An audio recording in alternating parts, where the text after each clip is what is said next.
Hai semuanya, kembali lagi di YouTube channel Adelia Kisti.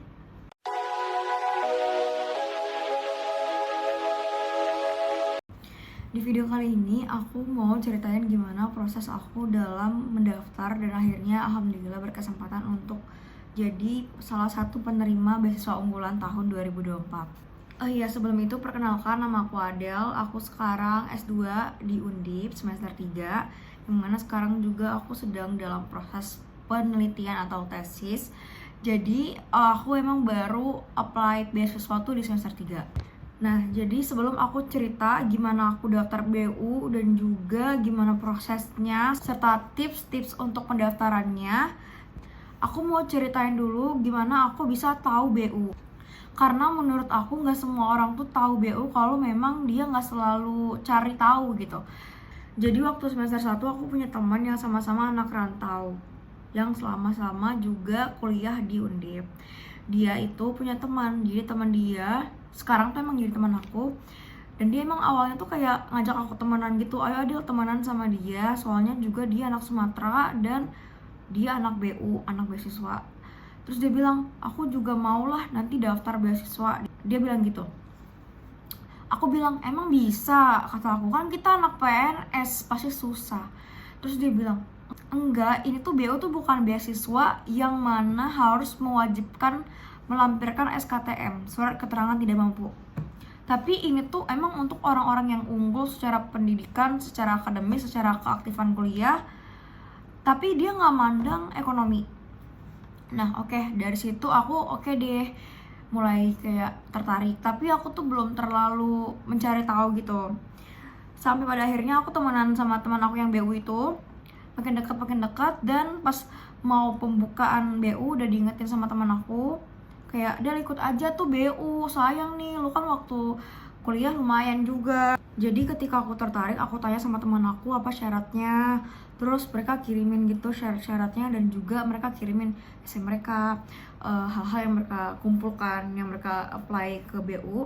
Dan aku liatin, oh kayaknya aku bisa nih ngerjain ini. Tapi ada satu hal yang emang menjadi pertimbangan aku, dikhawatirkannya ketika aku balik kampung, ketika aku balik ke kotaku, ada hal-hal yang seharusnya aku urus, misalkan kayak surat keterangan aktif. Jadi pas banget pas aku lagi liburan alias lagi balik ke kotaku, itu baru keluar tuh jadwal BU kalau misalkan dia udah buka pendaftaran, dan baru bisa keluar template-templatenya kayak surat keterangan aktif, surat rekomendasi gitu. Akhirnya aku minta tolong teman aku yang di Semarang untuk ngurusin surat keterangan aktif dan surat rekomendasi dari Undip. Minta tolongnya tuh kayak tolong ambilin aja sih, soalnya semua urusan yang sekiranya berkaitan dengan akademik atau misalkan yang memberikan rekomendasi itu aku urusin sendiri, tapi aku minta tolong teman aku untuk ambil berkasnya biar aku bisa scan dan upload. Jadi tahun ini tuh pendaftarannya kalau nggak salah tuh ditutup tanggal 14 Juli, yang mana pendaftarannya sekitar 2 minggu lebih gitu, nggak nyampe 3 minggu tapi 2 minggu. Jadi dalam waktu itu aku ngerjain esai, ngerjain proposal, dan juga melengkapi persyaratan lainnya, misalkan kayak surat keterangan aktif, surat rekomendasi, dan lain sebagainya. Jadi itu tadi cerita dari aku gimana ceritanya aku bisa tahu BU. Karena sejujurnya aku tuh nggak tahu tuh kalau misalkan ada beasiswa yang tidak mewajibkan untuk mengumpulkan SKTM.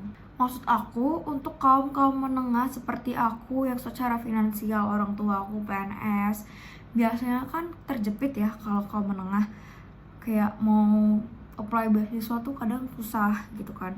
Nah aku baru tahu kalau misalkan ada program ini alias dari Kemendikbud, karena di syarat-syaratnya dia juga tidak mewajibkan kita untuk mengumpulkan gaji orang tua atau hal-hal segalanya yang berkaitan dengan ekonomi.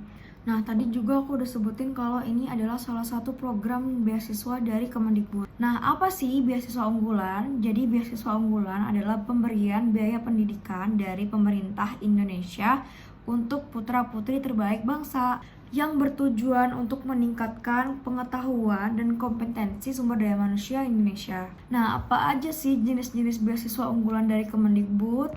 Jadi berdasarkan buku panduan pendaftaran BU tahun 2024, ada 5 jenis beasiswa unggulan dari Kemendikbud. Tapi yang kita daftarkan sebagai mahasiswa itu adalah beasiswa unggulan masyarakat berprestasi. Jadi beasiswa unggulan masyarakat berprestasi ini ditujukan untuk masyarakat berprestasi yang secara intelektual, emosional, dan juga spiritual itu mau melanjutkan jenjang pendidikan di jenjang sarjana, magister maupun doktoral di luar ataupun dalam negeri. Nah, apa aja sih yang kita dapetin alias apa aja sih komponen beasiswa unggulan itu?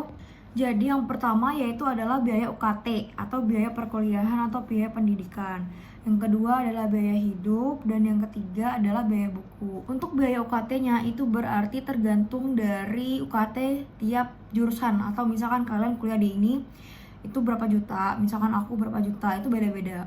Tapi kalau untuk biaya hidup dan biaya buku itu udah ditetapkan sama Kemendikbud. Nah, apa aja sih syarat-syaratnya? Karena aku daftar S2, jadi mungkin aku bakal jelasin untuk pendaftaran beasiswa S2. Cuman emang secara keseluruhan itu sama aja mau S1 ataupun S3. Jadi untuk pendaftar S2 itu nggak boleh lebih dari 31 tahun. Yang kedua, kalau misalkan kita mahasiswa baru nih, misalkan udah keterima di Undip, nah itu kita harus melampirkan letter of acceptance atau LOA, ataupun kalau misalkan kita sebagai mahasiswa ongoing, misalkan aku semester 3 itu mau daftar, itu bisa lampirin surat keterangan aktif. Jadi beasiswa unggulan ini kita tuh harus udah lulus dulu di universitas itu, alias misalkan kalau kita mau masuk Undip terus mau cari beasiswa, kita tuh harus udah pasti jadi mahasiswa dulu untuk apply beasiswa. Karena kalau misalkan nggak ada LOA atau misalkan belum lulus itu belum bisa.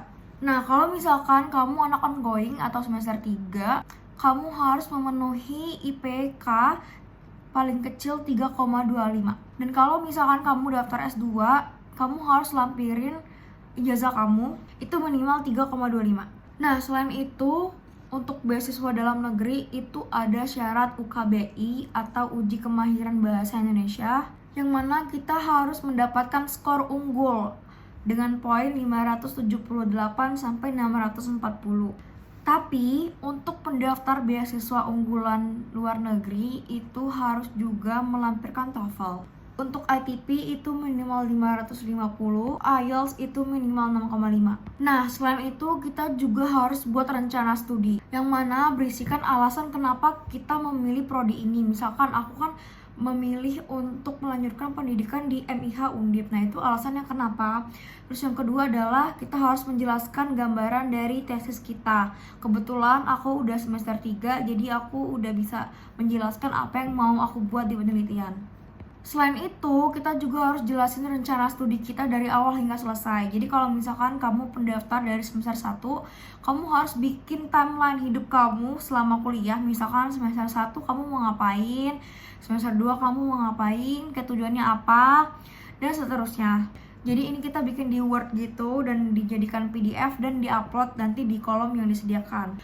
Kemudian kita juga diwajibkan untuk membuat esai. Esainya berisi apa aja sih? Yang pertama, kita harus jelasin tentang diri kita sendiri atau menjelaskan deskripsi diri kita. Kemudian, kita harus jelaskan karya apa yang telah kita hasilkan. Kemudian, menjelaskan apa aja yang harus kita lakukan setelah studi atau karya apa aja. Dan bagaimana cara kita mewujudkan karya tersebut. Nah, apa aja sih yang aku jelasin di esai aku? Yang pertama, aku jelasin tentang diri aku. Aku jelasin tentang kehidupanku, pendidikanku, seperti CV gitulah guys intinya. Aku jelasin aku dari SD, SMP, SMA itu aku ngapain aja, prestasi apa aja yang aku capai, dan gimana concern aku dalam pendidikan. Misalkan waktu SD aku tuh ranking 1 terus, kemudian SMP, SMA, aku fokus kegiatan ini, dan kuliah S1 kayak gini. Jadi dijelaskan apa aja yang telah kita lakukan selama hidup. Nah, dari situ aku jelasin apa yang menjadi concern aku dalam melanjutkan S2. Nah, selain itu kita juga harus jelasin apa yang akan kita lakukan selepas studi. Misalkan aku mau jadi dosen, atau misalkan habis studi aku mau penelitian, atau hal-hal lain yang akan aku lakukan. Jadi aku tuh di esai aku jelaskan kalau aku punya podcast. Aku pernah menang lomba podcast. Aku aktif di YouTube. Jadi di essay itu aku ceritakan kalau misalkan aku pengen YouTube aku atau podcast aku tuh bakal bikin konten yang berkaitan tentang hukum yang memberikan informasi dan pemahaman untuk masyarakat luas. Jadi intinya karya hebat untuk Indonesia itu kita harus kaitkan apapun yang kita lakukan itu berdampak baik untuk masyarakat luas. Nah, kemarin itu aku habis tanda tangan kontrak yang menyatakan bahwa aku resmi menjadi penerima beasiswa unggulan. Di sana kita dijelasin tentang hak dan kewajiban, apa aja yang harus kita lakukan dalam menjadi penerima beasiswa. Jadi menurut aku ketika aku dinyatakan lulus beasiswa itu dan teman-teman aku mengucapkan selamat Adel, semoga amanah ya, aku menyadari bahwasanya ini tuh bukan sekedar aku dapat uang, aku kuliah gratis, aku dapat uang jajan sebulan, enggak. Tapi ini adalah amanah. Jadi ketika kamu dipercaya oleh negara untuk mendapatkan beasiswa ini, yang mana ini dananya dari APBN, berarti kamu juga harus memberikan kontribusi yang mana harus sesuai dengan apa yang kamu tulis di esai kamu dan di proposal rencana studi kamu. Jadi jangan sampai terlena dan juga jangan lupa untuk riset beasiswa ini apa, beasiswa ini tentang apa yang mereka kasih. Pahami betul kriteria dan tujuan programnya. Pastikan kita berniat untuk memberikan kontribusi yang terbaik untuk masyarakat dan berkomitmen untuk mempertahankan prestasi akademis, misalkan menjaga IPK agar tetap stabil ataupun naik. Jadi itu tadi perjalanan gimana aku lulus beasiswa unggulan dan gimana tipsnya, ataupun kalau misalkan memang masih kurang jelas dan pengen aku jelasin secara detail tentang esai aku atau proposal aku, nanti aku bikinin video selanjutnya. Dan untuk kamu yang ingin berjuang mendapatkan beasiswa unggulan, semangat. Terima kasih untuk kalian yang udah nonton video ini dari awal hingga akhir. Dan jangan lupa like, komen, dan subscribe biar aku semangat untuk update konten lainnya, terutama tentang beasiswa atau pendidikan. Terima kasih, sampai jumpa kembali. Bye-bye.